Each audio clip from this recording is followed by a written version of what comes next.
ഈ രാജ്യം അതിന്റെ 54ാമത് ദേശീയ ദിനം ആഘോഷിക്കുമ്പോൾ അത് നമ്മുടെ കൂടെ ആഘോഷമാണ്. പ്രവാസികളായി പ്രതീക്ഷയുടെ കടൽ കടന്നെത്തിയ നമ്മെ വാക്കുകൾ കൊണ്ടല്ല ഹൃദയം കൊണ്ട് അതിഥിയായി സ്വീകരിച്ച ഈ നാട് യുണൈറ്റഡ് അറബ് എമിറേറ്റ്സ്. ആയിരങ്ങൾ തിങ്ങിപ്പാർക്കുന്ന തൊഴിലാളി ക്യാമ്പുകൾക്കും ആകാശമുയരെയുള്ള പടുകൂറ്റൻ സമുച്ചയങ്ങൾക്കുമിടയിൽ പകച്ചു നിന്നവർക്ക് സ്വപ്നം കാണാൻ, ലക്ഷ്യത്തിലേക്ക് എത്തിക്കാൻ പഠിപ്പിച്ച രാജ്യം.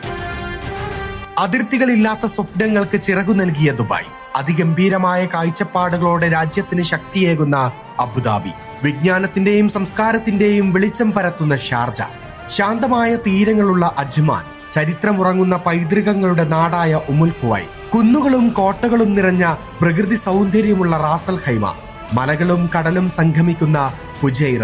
ഈ 7 ശക്തി കേന്ദ്രങ്ങളും ഒരേ ലക്ഷ്യത്തോടെ മുന്നോട്ട് പോകുമ്പോഴാണ് UAE എന്ന ഈ അത്ഭുതം പൂർണ്ണമാകുന്നത്. ഈ ഐക്യം, ഈ വൈവിധ്യം, അത് തന്നെയാണ് നമ്മൾ ഓരോരുത്തരുടെയും വലിയ അഭിമാനവും. ഈ രാജ്യത്തിന്റെ ഭരണാധികാരികൾ, നേതാക്കൾ ഒരുപാട് വെല്ലുവിളികൾക്കിടയിലും അവർ കണ്ട ദീർഘവീക്ഷണം, അവരുടെ ആത്മാർത്ഥമായ സമർപ്പണത്തിന്റെ ഫലമായി നാം ഇന്ന് അനുഭവിക്കുന്ന സമാധാനവും സുരക്ഷിതത്വവും, ഈ രാജ്യത്തിനോട് നമ്മെ ചേർത്ത് പിടിക്കുന്ന ഈ നാടിനോട് എന്നും നാം കടപ്പെട്ടിരിക്കുന്നു. ഏവർക്കും ഈദ് അൽ ഇത്തിഹാദ് ആശംസകൾ.